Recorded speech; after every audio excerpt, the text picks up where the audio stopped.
Hello, good morning दोस्तों। Sorry थोड़ा late हो गया, पर ये कल से टाइम से आएगा वीडियो। कल का क्वेश्चन क्या था? पहला क्वेश्चन हम लोग का था, जो मैंने आप लोग को बोला था कमेंट बॉक्स पे करने के लिए और तैयार करने के लिए।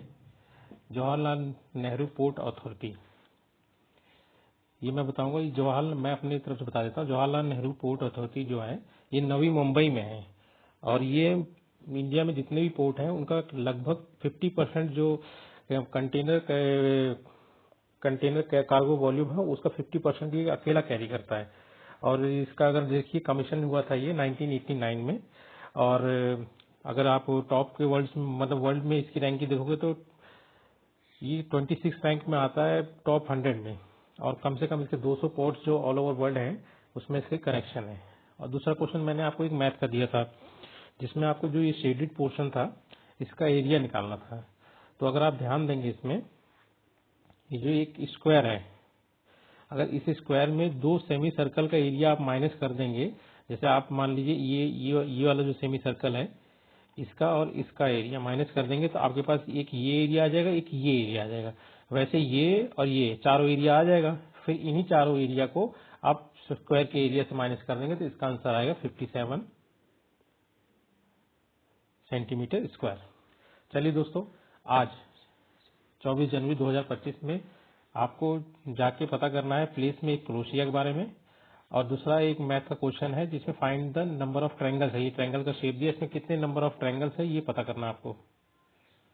चलिए फिर स्टार्ट करते हैं आज का करंट अफेयर 24 जनवरी 2025।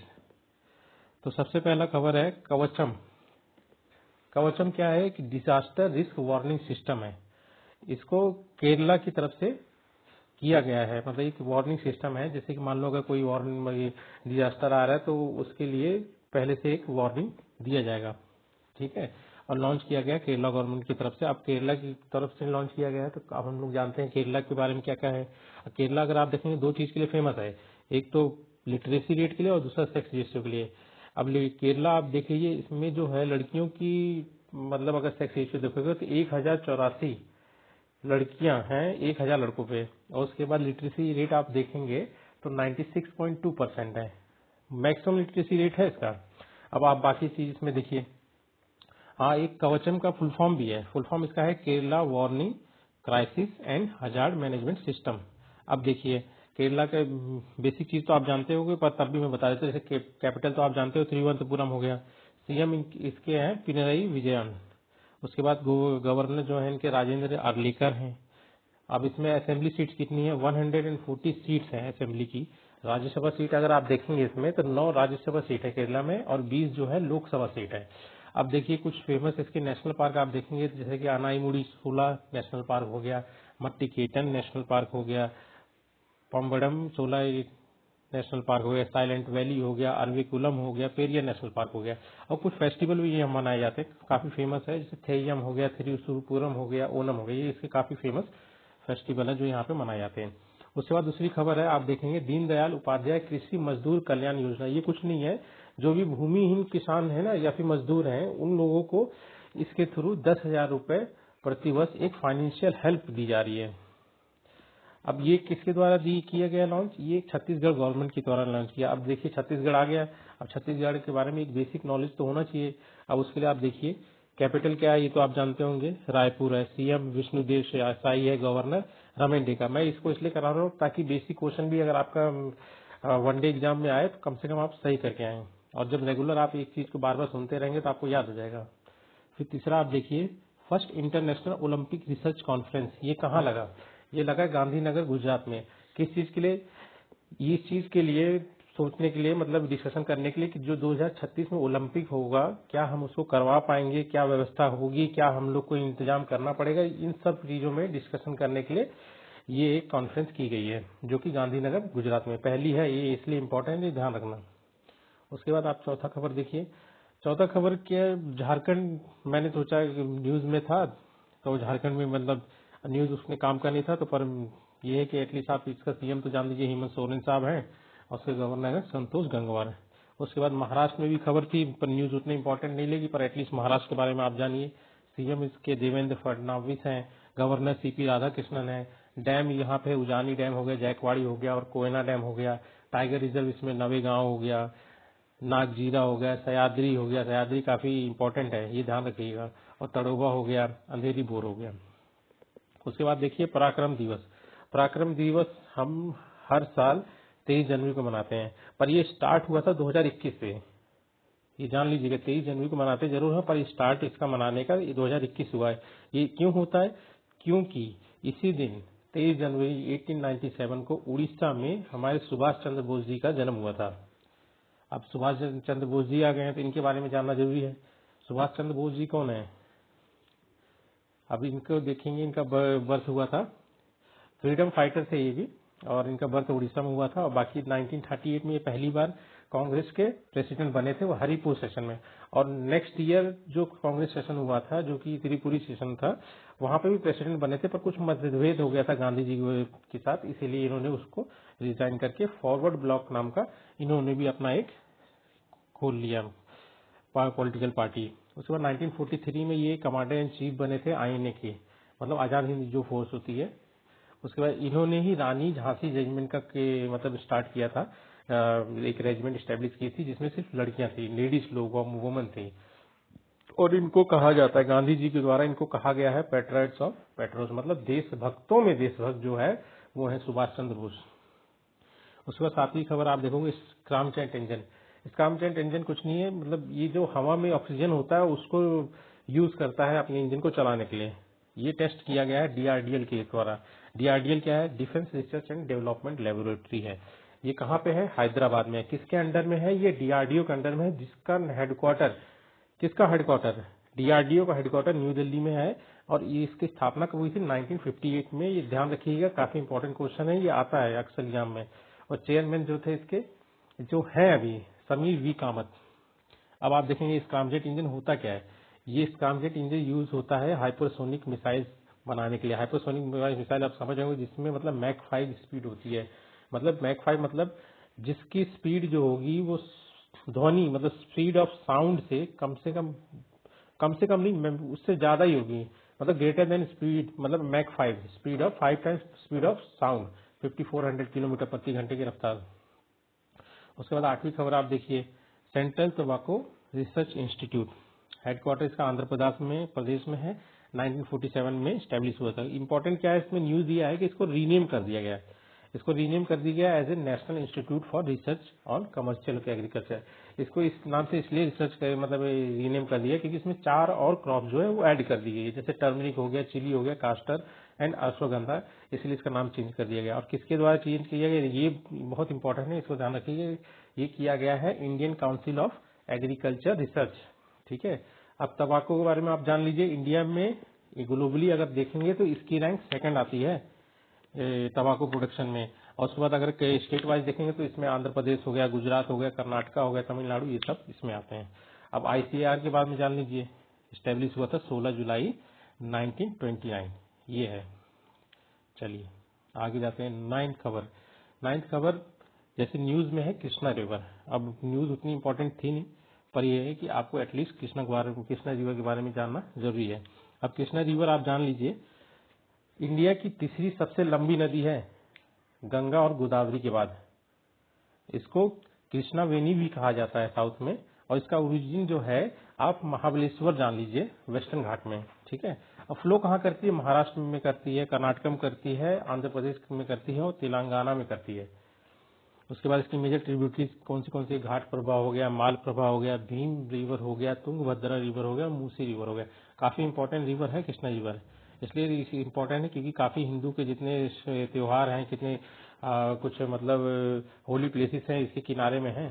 जैसे आप देखेंगे पंचगंगा, वरना और येरला नदी जो है कृष्णा रिवर को मिलती है सांगली में। और सांगली जो है होली प्लेस है किसका? हिंदूज का। ठीक है। उसके बाद आ गया आपका संगमेश्वरम। संगमेश्वरम जगह भी है और यहाँ पे संगमेश्वरम टेम्पल भी है। ये एक फेमस पिलग्रिम सेंटर है, किसके लिए? हिंदूज के लिए। यहाँ पे तुंगभद्रा और भावानासी ज्वाइन होती है किससे? कृष्णा रिवर से। और ये संगमेश्वरम कुरनूल आंध्र प्रदेश में, यहाँ से ही फ्लो करती है ना। उसके बाद एक है आपका जो मेला लगता है, उस मेले का नाम है कृष्णा पुष्करम। ये एक चीज ध्यान रखिएगा कि ये हर 12 साल में एक ही बार लगता है और वो भी कृष्णा नदी के किनारे लगता है। अब आते हैं हम लोग 10वीं खबर पे। 10वीं खबर क्या है? भाग्यवस्त्र। भाग्यवस्त्र क्या है?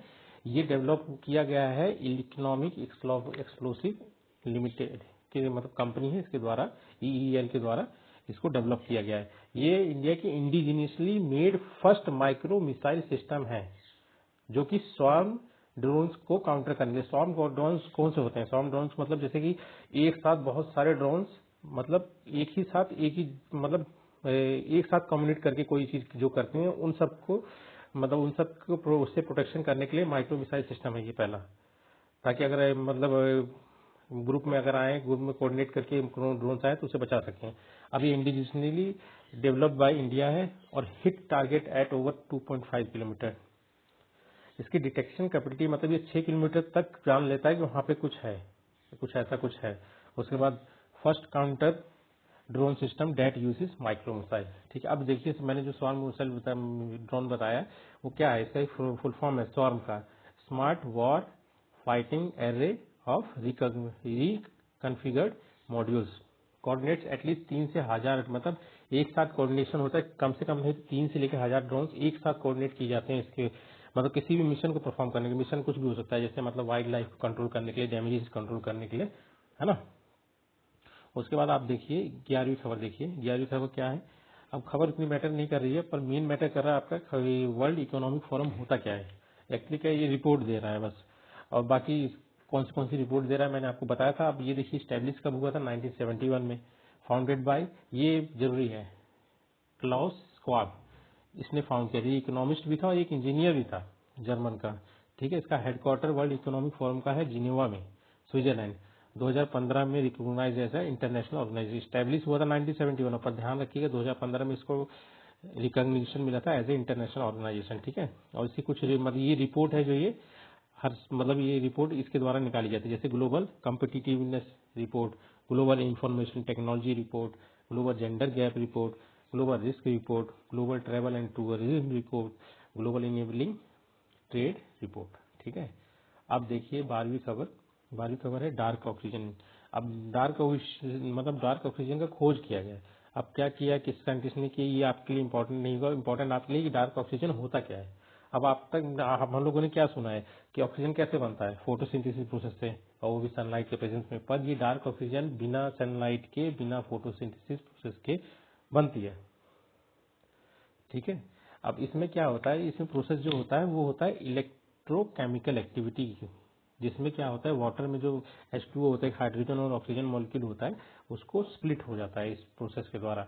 अब ये प्रोसेस होता किसमें? नोड्यूल्स में। और नोड्यूल्स किसके बने होते हैं? ये मेटल्स के बने होते हैं, जैसे मैंगनीज हो गया, आयरन हो गया, निकल हो गया, कॉपर हो गया, ठीक है, और लिथियम हो गया। उसके बाद आप देखिए ऑरिजिनेट्स ये हो गया। उसके बाद अब देखिए ये तो बिना उसके तो प्लांट की जरूरत पड़ेगी, जब फोटोसिंथेसिस हो ही नहीं रहा है, सनलाइट की जरूरत ही नहीं है, तो प्लांट की कोई जरूरत नहीं, वो ऑब्वियसली बात है। और जब तक ये नहीं खोजा गया था, एक बात ध्यान रखिए, जब तक डायरेक्ट ऑक्सीजन का खोज नहीं हुआ तब तक लोगों को यही लगता, सबको यही लगता था कि ऑक्सीजन जो है सिर्फ फोटोसिंथेसिस प्रोसेस से ही होता है। चलिए ठीक है, फिर आगे हम लोग देखते हैं। और एक और बात है, ये जो डार्क ऑक्सीजन है, the oxygen being produced 1000 feet below the ocean without any light और फोटोसिंथेसिस। उसके बाद आगे 13वीं खबर स्कॉट। स्कॉट क्या है? Space camera for object tracking. ये world first commercial space situational awareness satellite है। अब इसका सबसे मेन बात क्या है कि इसको जो बनाया है ये एक स्टार्टअप कंपनी ने बनाया है जो कि इंडिया की है, यही सबसे मेन है। और उसका ये पहला मिशन है स्कॉट। ठीक है, इस मिशन के द्वारा वो क्या करेगा कि स्पेस में जो भी नेचुरल हो गया या फिर आर्टिफिशियल चीज जो घूमती है आपके अराउंड में, उससे मतलब ट्रैक कर पाएगा ये, मतलब डिप्लॉयड इन सन सिंक्रोनस ऑर्बिट, मतलब जिस ऑर्बिट में सन है, जिस लाइन में, उसी ऑर्बिट में ये डिप्लॉय किया जाएगा। और efficient tracking of object in low earth orbit में ये देखेगा। ठीक है, और सर्विलेंस ऑफ ऑब्जेक्ट एज, और इसकी मतलब आपकी एक्यूरेसी इतने देख लो, 5 सेंटीमीटर छोटे से छोटे ऑब्जेक्ट को भी ये डिटेक्ट कर लेगा जो कि अर्थ की चारों तरफ घूम रहा होगा। ठीक है, ऑब्जेक्टिव इसका क्या है? पहला है कि सेफर से स्पेस ऑपरेशन हो, और दूसरा नेशनल सिक्योरिटी को प्रमोट करे। उसके बाद आ गया आपका ट्राजन गन। इसमें सबसे मेन यही है कि मतलब आर्मीनिया है, इसका न्यूज यही है, आर्मीनिया ने इसको ऑर्डर किया। और मेन अगर आप जानेंगे तो इसके बारे में आपको बस इतना जानना चाहिए कि ये एक जॉइंटली डेवलप्ड गन है। 155 mm टूएड आर्टिलरी गन सिस्टम है, जो कि फ्रांस और इंडिया के द्वारा किया गया। आपको फ्रांस की कंपनी याद करना उतना जरूरी नहीं है जितना LNT आपको ध्यान रखना है कि LNT का इसमें योगदान है बनाने में। और वैसे तो आपको इंडिया और फ्रांस ही चलेगा, पर कंपनी वगैरह याद रखना तो आप LNT याद रखिए। उसके बाद आ गया 15वीं कवर, 15th कवर। अब इसमें एक देखिए, हेमी गोबियस होइवीनी और मुगिल लोगो बस टिगमिरिनस, ये थोड़ा अजीब नाम है, पर ये दोनों की दोनों प्रजाति है आपकी गोबी फिशेस। गोबी फिशेस क्या होती है? ये आपको मिलेगी जब कोई नदियां मतलब किसी एरिया से बहती हैं तो एक मुहाने पहुंचती हैं, जहां पे जैसे बे ऑफ बंगाल में या फिर Arabian Sea Bay of Bengal में पहुंचती हैं, तो वहां पे जहां पे उनका माउथ ऑफ रिवर होता है वहां पे एक एरिया बनाती है जिसको इस्चुअरिंग एरियाज बोला जाता है। यही एक एरिया होता है जहाँ पे मैंग्रोव भी होते हैं और उसी के चारों तरफ में ये मछलियां पाई जाती हैं। ये काफी मतलब आप समझ लीजिए इन्वायरमेंट हेल्थ को भी प्रमोट करती हैं। मतलब अगर आप इनको देखेंगे, इनकी पॉपुलेशन से, इनकी मतलब जिस तरह का कंडीशन है, तो उस हिसाब से आपको एक इन्वायरमेंटल हेल्थ को भी पता चलता है, क्योंकि ये काफी फूड चेन में काफी लेवल्स को प्रमोट करती हैं, ऑक्यूपाई करती हैं, है ना। तो स्मॉल साइज में होती है और ये बॉटम डेवलप मतलब नीचे पाती हैं, ऊपर नहीं मिलेंगी, और कार्निवोरस होती हैं। उसके बाद आ गया मूसी रिवर। मूसी रिवर क्यों फेमस है? क्योंकि मूसी रिवर के पास जो हिस्टोरिक बिल्डिंग्स है हैदराबाद में, उसको इंक्लूड किया गया है वर्ल्ड मॉन्यूमेंट वॉच में। अब सिर्फ ये अकेला ऐड नहीं किया गया, इसके अलावा मतलब आप जान लीजिए गुजरात में भी ऐड हुआ है। गुजरात का क्या है आपका हिस्टोरिक वाटर सिस्टम भुज का, ये भी इंक्लूड किया गया 25 जो लिस्ट है इसकी 25 उसमें। अब इसमें फायदा क्या होगा भाई? ये जो वर्ल्ड मॉन्यूमेंट वॉच है, ये एक प्रोग्राम है जो कि लॉन्च हुआ था 1996 में वर्ल्ड मॉन्यूमेंट फंड के द्वारा, समझ रहे हैं आप। अब जब ये लॉन्च हुआ था, इसका काम क्या था भाई? इसका काम ये है कि उन बिल्डिंग्स को या साइट्स को ये हाईलाइट करे जिस पे मतलब खतरा हो, जैसे टूरिज्म के कारण या कोई कॉन्फ्लिक्ट के कारण खतरा हो, या क्लाइमेट चेंज के कारण हो, या नेचुरल डिजास्टर के कारण कोई खतरा हो, तो उनको ये नोटिफाई करता है, इवन सपोर्ट भी करता है, फंड भी करता है ये उनको सही करने के लिए। अब ये तो आपको पता चलेगा, पर अब देखिए मूसी रिवर का है। मूसी रिवर के बारे में हम लोग जान लेते क्या हो रहा है। मूसी रिवर फ्लो करती है कहाँ से? तेलंगाना से, और ये एक ट्रिब्यूटरी है किसकी? कृष्णा रिवर की ट्रिब्यूटरी है। कहाँ से होती है? ओरिजिन कहाँ है इसका? Ananthagiri hills near Vikarabad. अब इतना याद नहीं रखना, आप बस ये जान लीजिए हैदराबाद के आसपास में ही है, मतलब वेस्ट वाले एरिया में 90 किलोमीटर के आसपास अनंतगिरी हिल से ये ओरिजिनेट होती है। और ओरिजिनेट होती है बनती है किससे है? दो रिवुलेट्स, मतलब छोटी छोटी नदियों से मिलकर बनती है, एक इसी है मूसा, ये दोनों मिलकर मूसी रिवर बनती है। अभी कृष्णा रिवर को मिलती कहाँ है? ये वजीराबाद में मिलती है, नालगोंडा डिस्ट्रिक्ट। ठीक है। अब इस पे आपको एक चीज ध्यान रखना है कि दो डैम्स है इसके ऊपर, एक है हिमायत डैम और एक हिमायत सागर डैम है, और एक ओस्मान सागर डैम है। और एक बात और ध्यान रखिएगा, मूसी नदी के किनारे में ही हैदराबाद है, जो कि सिटी को पुराने और नए पार्ट्स में डिवाइड करता है। चलिए फिर 17 मतलब 17वीं खबर देखते हैं हम लोग। 17वीं खबर है, आप ये जान लीजिए, न्यूज संचार साथी मोबाइल ऐप। क्या है ये? कुछ न्यूज संचार साथी ऐप एक ऐप है सर, मतलब आप समझ लीजिए सिंपल लैंग्वेज में, मतलब जो मोबाइल अगर मान लो आपका खो जाए, या फिर मान लो आपका हैंडसेट पुराना है कि जेन्युइन है कि नहीं है, ये सब चीज पता करने के लिए, मतलब आप यहाँ पे देख सकते हैं कि user friendly platform design to fortify telecom security and empower citizen. अब इसके फीचर क्या है? चाक्षु फीचर है। इसमें यही है कि आप डायरेक्टली रिपोर्ट कर सकते हो, मतलब कोई भी कॉल आपको अगर सस्पेक्टेड लग रहा हो, या आपको लग रहा हो ये एसएमएस सस्पेक्टेड है, तो आप इसके लिए डायरेक्टली मोबाइल फोन से इस ऐप के थ्रू कंप्लेन कर सकते हैं। ठीक है। उसके बाद आप ये कि आपके नाम पे कितने सिम है ये भी आप पता कर सकते हैं, कितने मोबाइल कनेक्शन है, वो आपने ही लिया है कि किसी और ने ले रखा, तो आप उसको बंद करा सकते हैं। अगर मान लो आपका मोबाइल खो गया है या चोरी हो गया, तो आप उसको बंद करवा सकते हो। और उसके बाद आप जो हैंडसेट लेके घूम रहे हैं वो जेन्यून है कि फर्ज मतलब चोरी का है या फर्जी है या फिर कुछ भी हो, वो सब आपका जेन्यूनेस पता करता है। चलिए ठीक है फ्रेंड्स, ये थे आज के करंट अफेयर। और बाकी ध्यान रखिएगा, जो क्वेश्चन मैंने दिया है उसको या तो कमेंट में आप आंसर करिए, या तो आप आंसर लिख के रखिए ताकि कल चेक कर सकें। ठीक है सर, तब तक के लिए धन्यवाद।